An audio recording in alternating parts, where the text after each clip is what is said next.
that central core, that central 3 poisons, just to unpack that a little bit, and then we'll talk more about karma and breaking the wheel. If you look at that very central part, the bird is sometimes called a pigeon, sometimes called a rooster. It's actually some bird that I think is now extinct, that used to live in ancient India and Nepal, that was very desirous. So if you ever have had ducks, if anyone's ever had ducks, it's a little bit like, wow, you guys, whoa. They're a little bit full on. Anyway, it's a particularly desirous type of bird is supposed to be depicted there, representing attachment. And then the snake, it represents anger, because they're so quick to lash out and bite. You know, it takes very little for them to become annoyed. They're a very kind of irritable creature. And then the pig is ignorance, and the pig represents ignorance because they'll eat anything, and they'll trust the people who will wind up killing them. So I know that pigs are very smart generally for mammals. They're very smart animals, but they're representing ignorance here because they just sort of indiscriminately will eat whatever, and they trust the people who will wind up killing them. So that's why those 3 animals represent those 3 poisons. But the main point is the 3 poisons, yeah. That attachment, anger, and ignorance are the reason for the whole rest of the wheel. So when you look at it from a distance, it's like you're trapped by the monster, right? It's like you're trapped by this external thing that's keeping you with birth, old age, sickness, and death. But really, you're not held by the monster so much as driven by this core of the 3 poisons, or both. You know, it's like one starts the whole mess, or, you know, karma and disturbing emotions creates the whole mess. But basically, in terms of causation, you can think that the core starts the rest of it. And then once the wheel is going, one leads to another, leads to another, leads to another, like that. So it's an interesting image to explore. It's an interesting concept to explore. And after the class, I can send a few audio recordings of guided meditations. It said it's very good to meditate on the forward order and the reverse order to really get a good sense of it. So I'll send you some guided meditations, and Tal can distribute them to everybody. But it's, I think, really what we need to do is to simplify it and then look at the complicated version, and then simplify it and then look at the complicated version. So it starts here with ignorance, karma, consciousness, yeah, then name and form, 6 sources, contact, feeling, craving, grasping, becoming, birth, old age, and death, yeah. And then here's the God realm, the demigod realm, animal realm, both hells, hot hells, cold hells, animal realm, and humans. And then here's the going up, going down, going up, going down, and the central hub. So that's that in a nutshell. And if you just look at the list of the 12 links, you can divide them just into 3 categories to make it really simple. And this is a good way of looking at where your chances to break the wheel are. Okay, so if you look at the list, number 1, ignorance, number 8, craving, and number 9, grasping. These are afflictions. Okay, so afflictions is one category, yeah, disturbing emotions. Then the next category is suffering. Okay, so the links that are suffering are number 3, consciousness, number 4, name and form, number 5, 6 sources, number 6, contact, number 7, feeling, and then 11, birth, 12, aging and death. So those guys, those are all suffering, okay? They're all the sufferings of samsara. So just, you know, put that category. So there's disturbing emotions, and then there's suffering. And then the third category is karma. Okay, so there are only 2 links in the karma category. Number 2, karmic formations, and number 10, potential existence or becoming. Okay, so if you just think of these 3 categories, can you just kind of picture afflictions, suffering, karma? Make them in a wheel, Yeah. And so let's say we just start with suffering, okay? Physical and mental pain, first noble truth, second noble truth, right? Just hanging out there, suffering and its causes. What happens is that because of suffering, normally that leads to afflictions, right? Because of afflictions, normally that leads to creating negative karma. Because of negative karma, normally that leads to suffering. So suffering leads to afflictions, leads to karma, leads to suffering. Okay, that's the shortest way of thinking about samsara or cyclic existence. Suffering, afflictions, karma, suffering. Yeah, just continuous loop all the time. And at each of those points is a chance to break the wheel. And if you miss one window of opportunity, there's another window of opportunity where you can change the pattern. So if you miss your chance to change the pattern, don't worry, there's another chance. Okay, so say you've got suffering, all right? Normally suffering leads to disturbing emotions like ignorance, craving, and grasping, etc. But what do you do instead? What are the things that we know already from all of our prior learning? If you suffer, there's a million things you can do with suffering that don't lead to afflictions. Okay, so just think for a second. What do you know already about the Dharma? How to transform suffering? What are your favorites? Yeah, purifying karma. Purifying karma comes soon, but not at this juncture, because you haven't done anything yet. But you can think about purifying karma or exhausting karma by maybe thinking exhausting karma is one way. So if I'm suffering, but I'm not responding in an unskillful way, then this negative karma is finishing. Yeah, so that's one way to think about suffering that will prevent you from creating more disturbing emotions. It's another way. Taking everyone's suffering on me and transforming into compassion. Exactly. Yeah, exactly. So one is to think that I want to take all of the suffering and give it to my self-cherishing thought, which is where it started from, and blast it apart.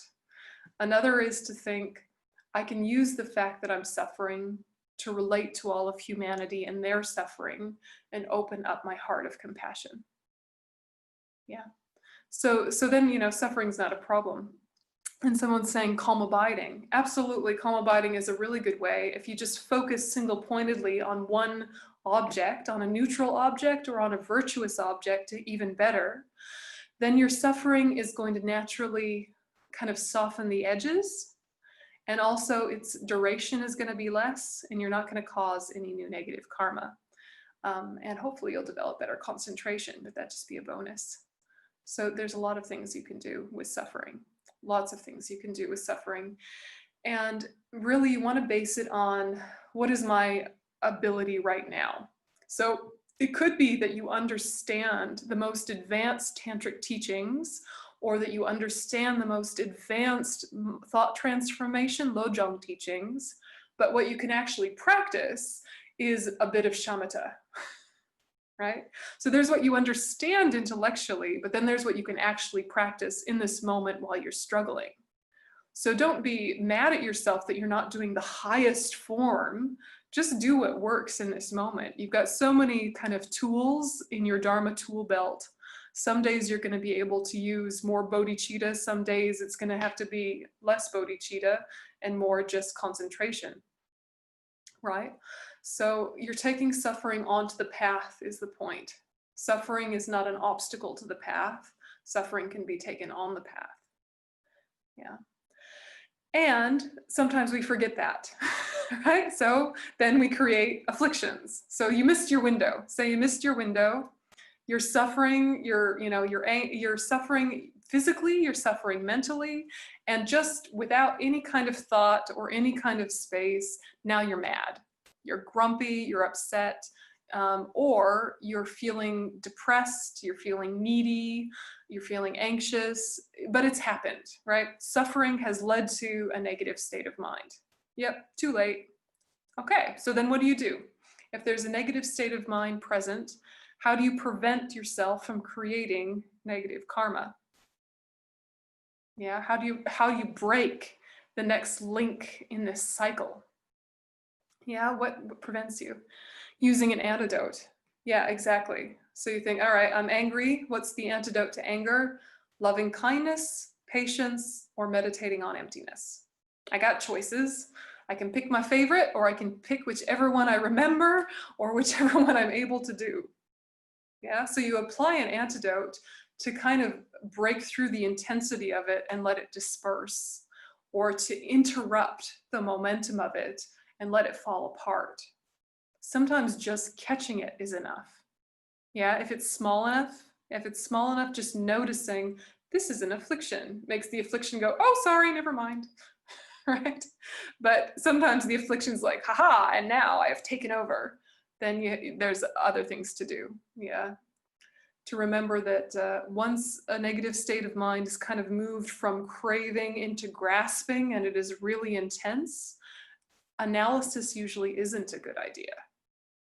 Before and after, analysis is a great idea. During a very strong, escalated negative state of mind, probably something like shamatha is better, or something physical like prostrations. Yeah, because analysis will turn against yourself. Yeah, have you ever tried to talk a depressed friend out of their depression while they were depressed?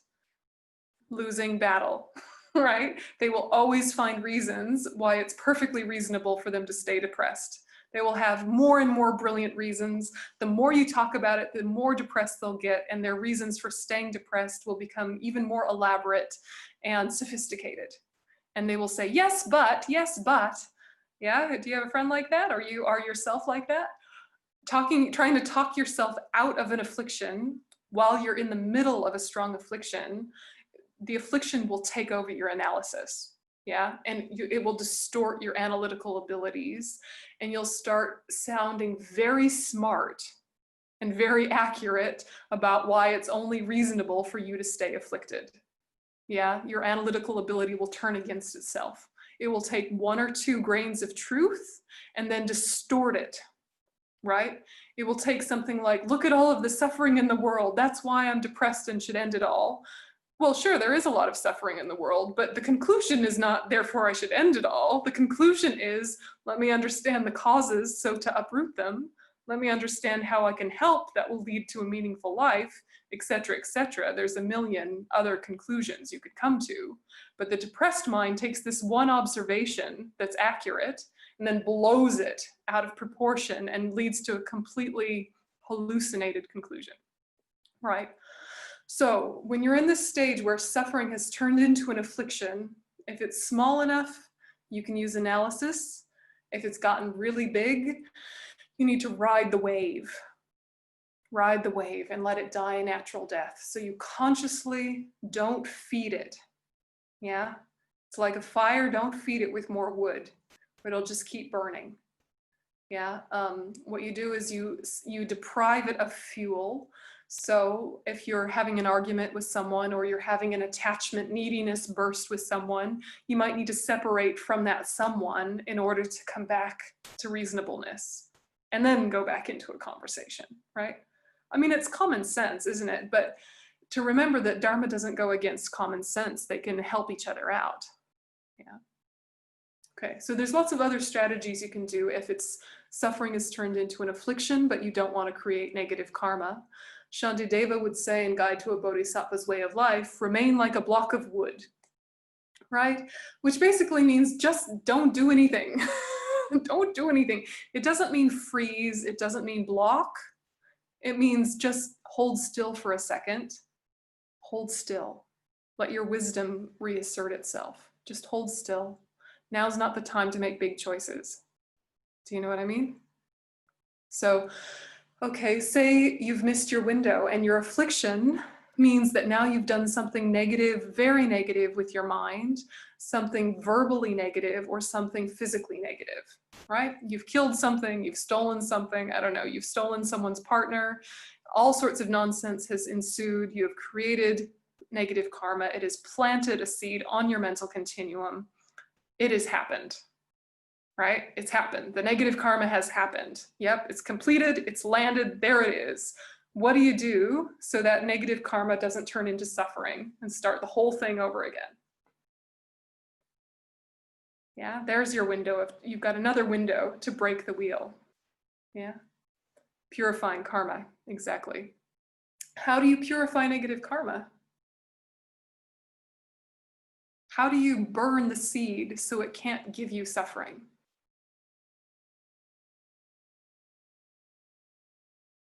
Do you remember?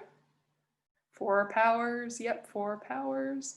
What are the 4 powers? Very good. Regret, yes, there's one. Nice one, Ben. Yes, and that is the most important one. Reliance, yep, it's on your little. Refuge, not committing again. I love that it's collaborative. That's great. Yep, you got them all. Okay, so it's easier to remember if you use all R words. You don't have to use all R words, but it makes it easier to remember. Refuge, regret, remedy, resolve, right? Refuge, regret, remedy, resolve.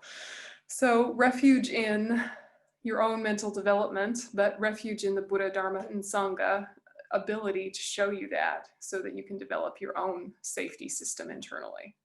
So refuge, then regret, that's the most important one. Recognizing a fault to be a fault, yeah. If you don't recognize a fault to be a fault, will you change? If you don't recognize a fault to be a fault, does it count? No, right? Guilt says, it's sort of bad what I did, but it's sort of justifiable what I did. If I feel really bad about it, that sort of makes up for it, so I can keep doing it if I feel bad about it, right? That's kind of what guilt does. It gets this whole like tangled, complicated dance of it's okay to keep doing it if I feel bad about it. Like that's the price I pay to get to do the wrong thing, right? It's nonsense, right? We kind of do this. Or if I beat myself up about it, or if I acknowledge that it's mostly wrong, but somewhat okay, guilt makes everything way too complicated. Regret is kind of fresh and clean. Fresh and clean, it just recognizes a fault to be a fault. Just a fault to be a fault. Like, right, I should not have been so critical about my coworker in a staff meeting in front of everyone. That humiliated them, in no way helped their behavior change, and now we have a difficult relationship. That was the wrong thing to do. I shouldn't have spoken that way. Even if it was true, it was critical and divisive. It's a fault. So I know there's a million reasons why I did it, and I know there's a million reasons why they behave that way, but let's not overcomplicate it. Divisive speech is a negativity. I regret divisive speech, right? And then you apply a remedy. So you could do Vajrasattva mantra, you could meditate on emptiness and dependent arising, you could do something very kind with your speech related to that person. You could broadcast their good qualities if that wouldn't be too weird, right? You could do any number of things, but it's an energy that stands in opposition to your negative energy. Yeah, the remedy of some kind. And then your resolve is, I won't do it again, but for a specific length of time. Yeah, so you don't set yourself up for failure. I won't do it for the next day, right? Or I won't do it until lunchtime, right? Or the next time I have a conversation on the phone with my best friend, I'm not going to whine about this coworker that I always whine about. For once, I'm just going to give it some space. Yeah, so you give yourself a time-limited, reasonable length of time that you can refrain from the negative action. And then that karmic seed cannot bear the fruit of suffering. Yeah, it's burnt, it's done. It can't give you suffering. Yeah, and let it go. Let it go. Blow it away, let it go. Yeah, so that's one way, the 4 opponent powers. That's a very powerful way to prevent negative karma from turning into suffering. In a way, a quicker way, but a harder way is to meditate on emptiness. Yeah, but you really need to do it.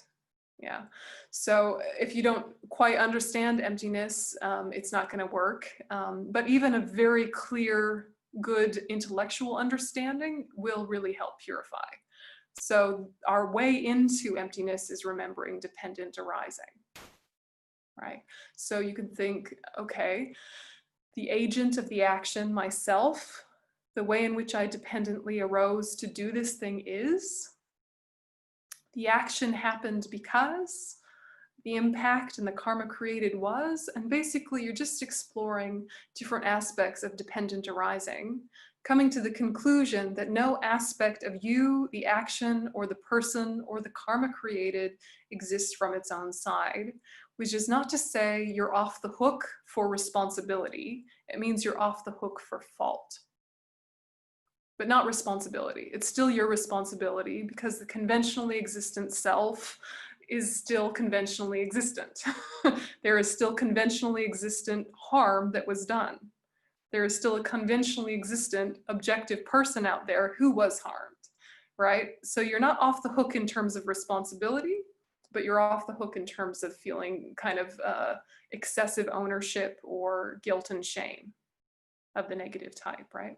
So meditating on emptiness is another way to purify negative karma. Of course, anything like loving kindness, compassion, all of these things can be really important parts of like the remedy if you do the 4 opponent powers, but on their own don't completely eliminate the ability for that seed to give suffering. Okay, so questions about those. Got suffering leading to afflictions, but you can break it. Afflictions leading to karma, but you can break it. Karma leading to suffering, but you can break it. Does that framework make sense to you guys? That's the simplest way of understanding. Here's what normally happens, but you have a chance to interrupt it. You have a chance to interrupt it again and again, and if you miss one chance, you've got another chance. I know this is that conversation is quite familiar to most of you, but just in case you get bogged down in lists and elaboration, you know, keep coming back to the simple thing that you know about samsara. And there are ways to interrupt patterns. And don't worry, if you missed your chance, you've got another chance. You always have another chance. Okay. So then what we've got is basically the 12 links of dependent arising take a minimum of 2 lives. They take a minimum of 2 lives to finish. So what's described in the 12 links is a minimum of 2 lives, but there can actually be many rounds of 12 links happening simultaneously. So to kind of unpack that a little bit, what you've got is the projecting causes. The projecting causes are ignorance, karmic formations, and consciousness, the first 3, okay? And so this is what projects experience, or what creates experience, these first 3. And consciousness can be kind of divided into 2. There's causal consciousness and resultant consciousness. So basically, you have ignorance, you create negative karma, and it plants a seed on the consciousness. But there's also the consciousness that exists right now, which is the result of a previous cycle. Does that make sense? Right? So you have the link of consciousness, number 3, but there's the karmas that's being planted right now, as well as the karma that's being experienced right now, both on that consciousness. With me so far? Yeah. Ish. Okay. And then what's projected by that is name and form, or the 5 aggregates, the 6 sources, and contact. Okay? So what's projected is the 5 aggregates, you know, your body, your mind, right? Or your body, your primary mental consciousness, feeling, discrimination, compositional factors, right? Classic 5 aggregates. And then the 6 sources, which are that subtle form through which your other primary consciousnesses can operate. Eye, ear, nose, tongue, etc. And then because of those 6 sources, you can come into contact with the quote outside world. And still it's like, okay, you've come into contact with, that coming into contact with is a big condition for the feeling that's going to ripen. Yeah, the feeling that's going to ripen. And the feeling is either going to be pleasant, unpleasant, or neutral. And so that is also part of the projected. Yeah, so what's projected is the rebirth, the sources, the contact, and then the feeling. And I guess when you're looking at the difference between contact and feeling, for us, it all seems to happen in one moment. It seems to be that we have a feeling the second we come into contact with something, right? Like I see the flower and I'm happy, right? But what's really happening is I primary consciousness, I sense power, eyeball is coming into contact with the shape and color of the flower, right? And that is a condition for previous latencies to ripen as a feeling. Yeah.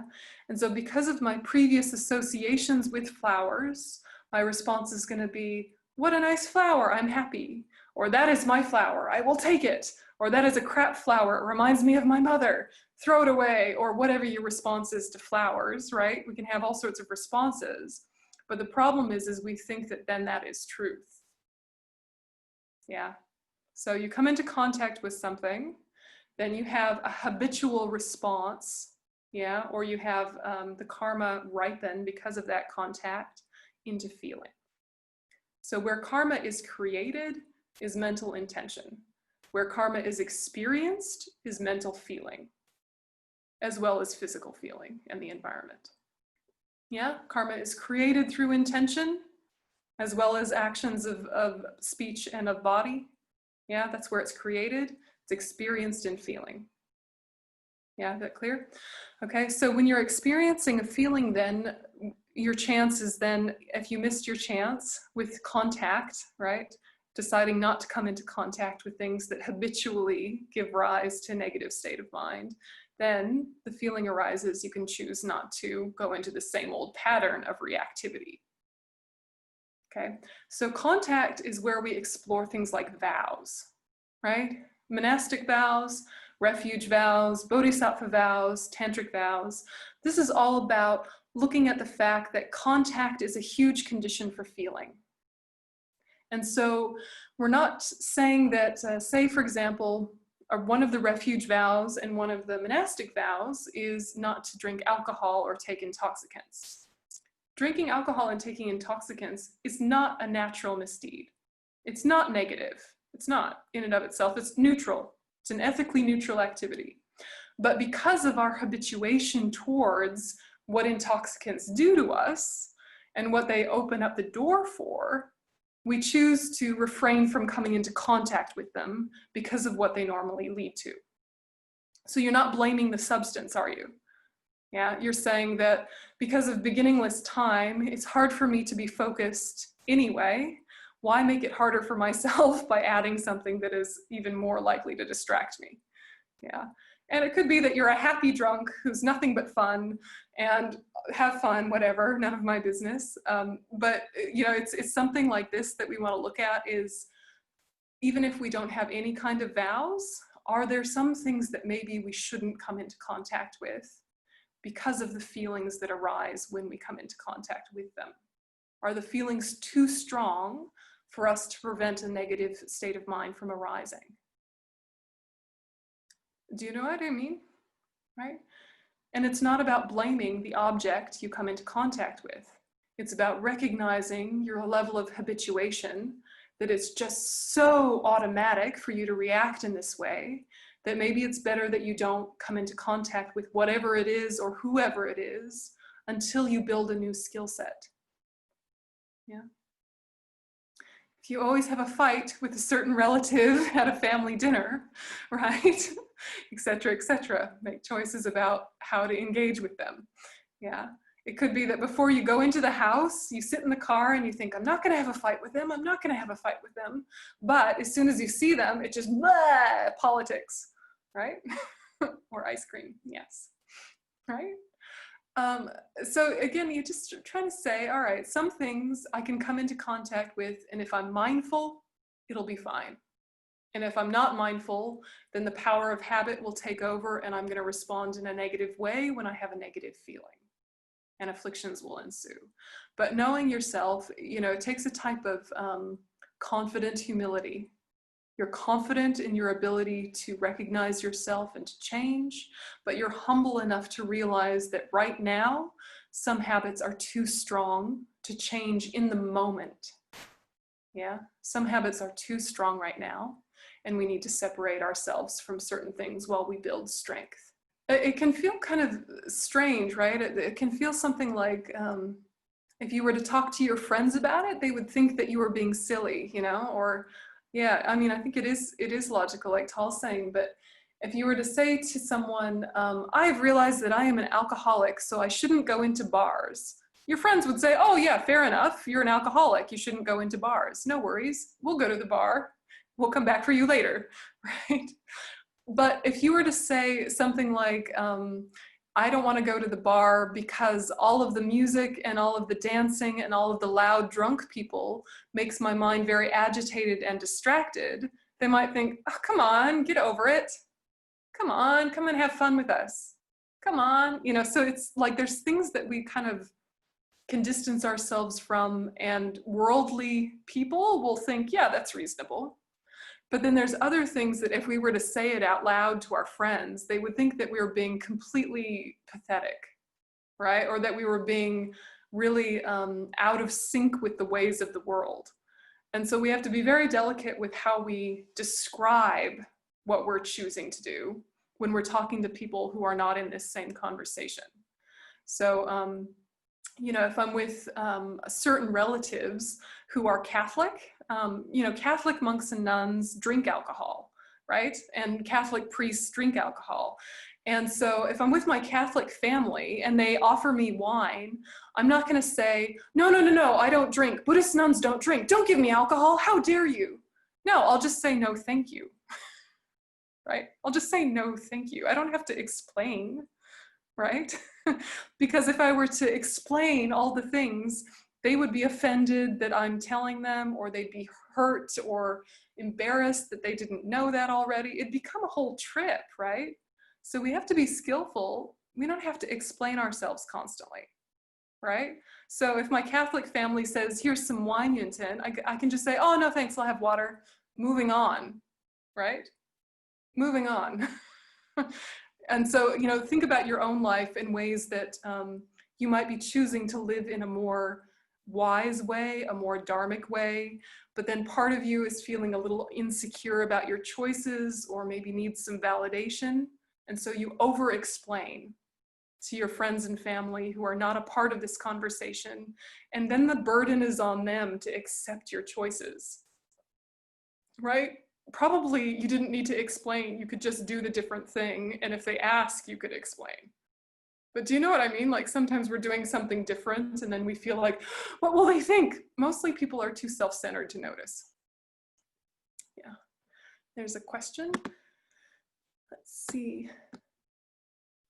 Question is, how can we make sure avoiding doesn't turn into aversion? That is a very good question. I'll tell you when I know. No, I'm kidding. How can we make sure it doesn't turn into aversion? I think if we remember that what is a condition for us to create negativity isn't necessarily a condition for everyone to create negativity.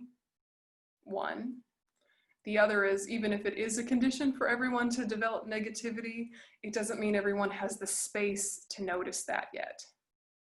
You know, it's a bit like, I don't know, do you remember when you were like really little, like maybe like 10 or 11, and you discovered swearing, right? Or you decided, and like you and your friends started swearing all the time and you felt so naughty and rebellious, right? And if your parents caught you, you would be in so much trouble, right?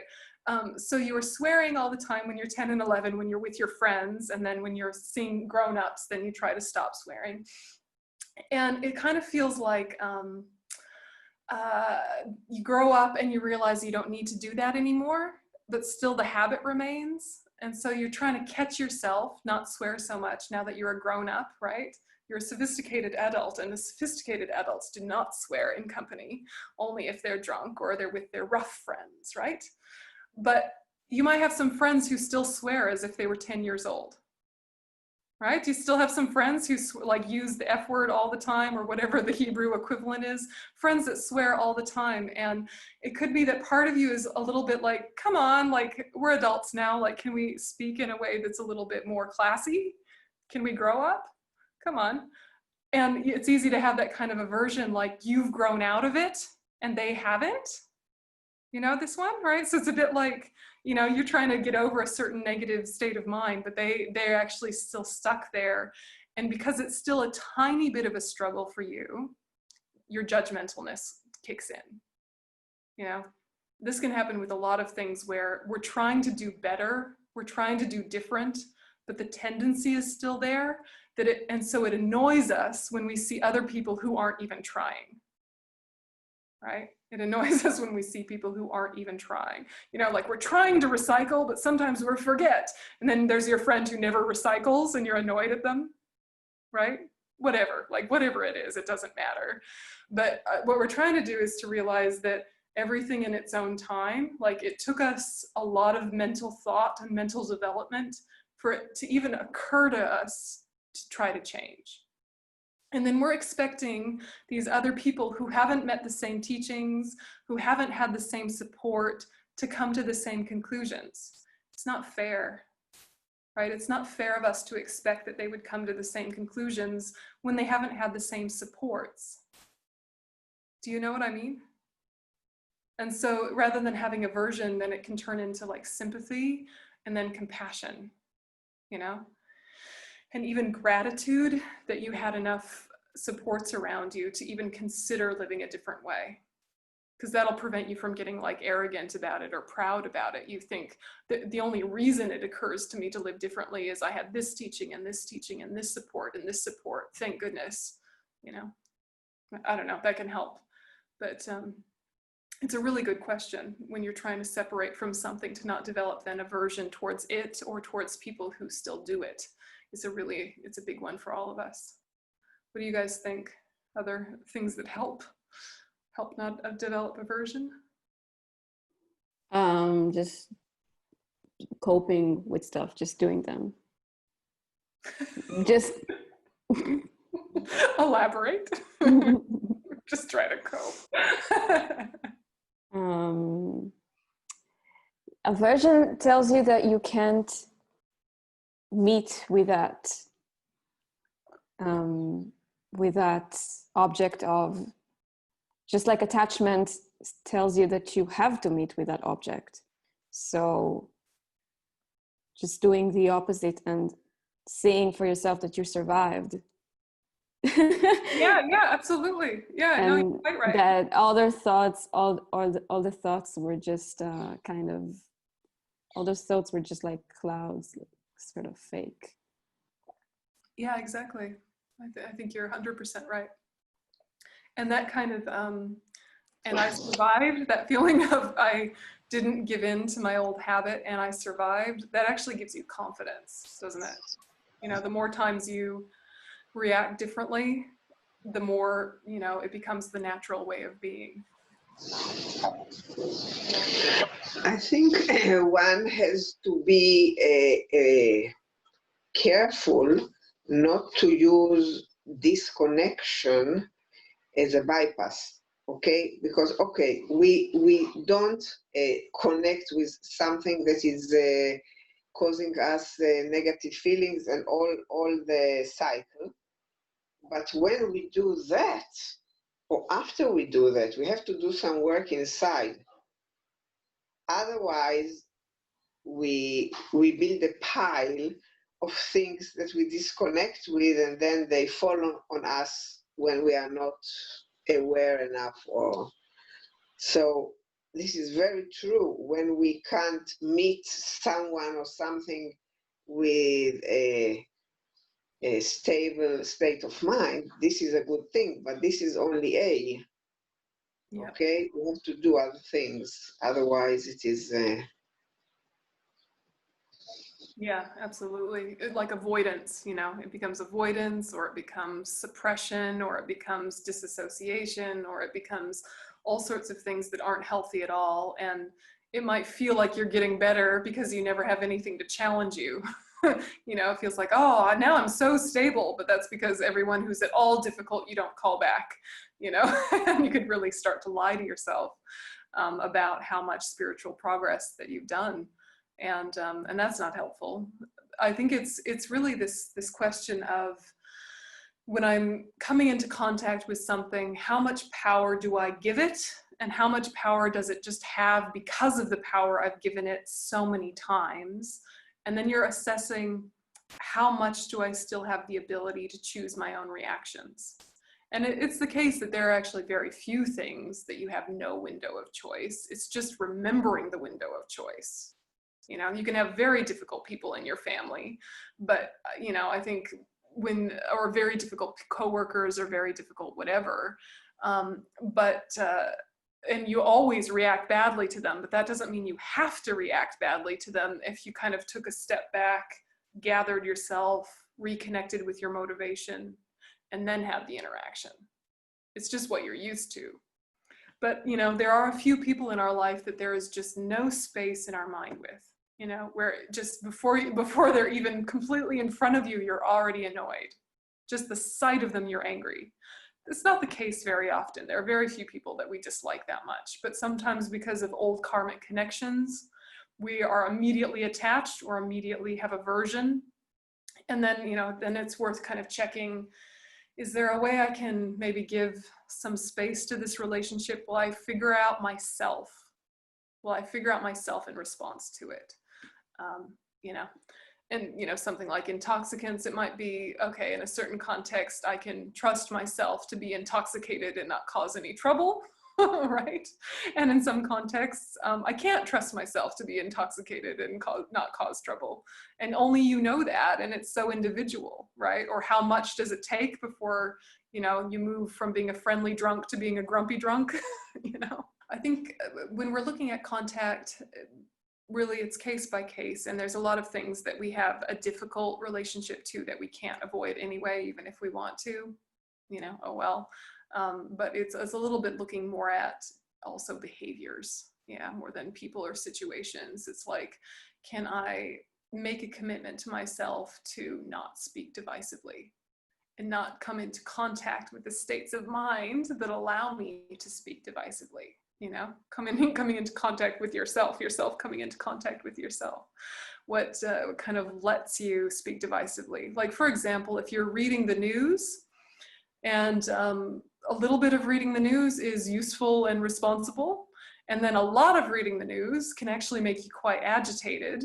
And then after you've been reading the news, you might be really a grumpy person and speak very divisively about politicians, politics, and then that gets its own momentum, and you start now whining about your friends as well, and then you have a fight with your partner. And it all stemmed from excessive news reading. Right? It all stemmed from reading the news too long, too intensely, and getting yourself stirred up, you know? So it could be that, yeah, 10 minutes of reading the news, excellent. 30 minutes of reading the news, too much. You know, you just kind of ask yourself, what does my mind do to itself? Do you know what I mean? Yeah. Okay, so then we have the actualizing factors and what is actualized. So then the second kind of round. So feeling then usually turns into craving, grasping, and becoming. So the feeling is what then can lead to the craving and grasping, which is planting another karmic seed, right? But the craving and grasping is also nourishing old karmic seeds, which is nourishing the seed for your next rebirth, right? Or making it sprout. So this factor of becoming or potential existence, this is where, you know, one of the seeds from the past is coming forefront, nourished by craving and grasping, and then will turn into rebirth, aging, and death. Yeah, so birth, aging, and death are then what are actualized. Okay, so that's your moment of truth, isn't it? The time of death is your moment of truth. At the moment of death, a well-trained, well-organized mind can go back to its practice, and a mind that is not well-trained or well-organized will just do what is familiar. And it could be that what is familiar is kindness and compassion, and so no worries. Or it could be that what is familiar is anxiety, fear, anger, attachment, which is unfortunate. Yeah. So this time of death is a really important condition for the next seed, for the next rebirth. Some seeds don't have the potency to give a full rebirth, but the seeds that do have the potency to give a full rebirth, those are the ones we're talking about that are being nourished at this point. Okay, so if you don't have time to organize your thoughts, your last thoughts at the time of death will be similar to your thoughts during your life. If you're a generally kind, patient, peaceful person, you'll probably die in a kind, patient, peaceful way, right? If you're an angry, irritable, attached person, that's how you'll die. Now, if you have space to die slowly and to be reminded of your path, you can maybe adjust, yeah? If you have a sudden death, like you're hit by a bus or something, time does slow down in these critical moments, and you have time for a number of thoughts. Yeah, you know, when you've had a crisis or something really big happen in your life, that experience of time kind of slowing down, some of you have that experience. You have time for a lot of different thoughts. It doesn't mean that you'll have the mental strength to adjust those thoughts unless you're already someone who adjusts their thoughts, right? So, you know, the thing is that we will die as we've lived. And so how are we living? How are you in a crisis? Does it bring out the best in you? Does it bring out the worst in you? Maybe it's a mix. Maybe it depends on the day. But these are good assessments to have with yourself, because, you know, how are you in a crisis will kind of show you how you'll be at the time of death. And that's going to then turn into your next rebirth. Yeah. So, you know, don't worry. There's, you know, maybe time. Maybe there's no time. Oh, well. But nothing's forever, right? Even if you wind up in the hell realms, it's not forever. Don't worry. Okay. So, you know, even if you miss your window there, it's okay. Yeah. But to remember that your current mental habits matter. What you're saying to yourself matters. Even if it's not causing any trouble to anyone outside of yourself, if you are nourishing a habit of obsession, if you're nourishing a habit of irritability, if you're nourishing a habit of defensiveness, whatever sort of mental habits that are secret and private and you're able to be polite over the top of or functional over the top of, okay, that's good for society and it's nice for us to be polite. But in terms of the legacy that you're leaving yourself, it's not going to end well, right?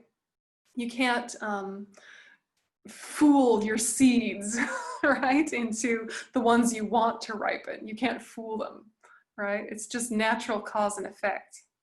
So the best thoughts to have at the time of death are, may I continue to be of benefit to others. Just like they're the best thoughts to have in life, right? Refuge is a good thought, right? Bodhicitta is a good thought. But in general, what you're wanting is, may whatever comes next continue my spiritual path. Whatever's next, yeah? Whatever realm, whatever pure land, whatever difficulty, whatever joy, may I continue my spiritual path, whatever I meet. Because at our level, we have very little control over our future life. Yeah. And so we don't know. Maybe we'll get another human rebirth. Maybe we have enough imprints for a pure land. Maybe we'll go to the animal realm. We don't know what's going to happen to us.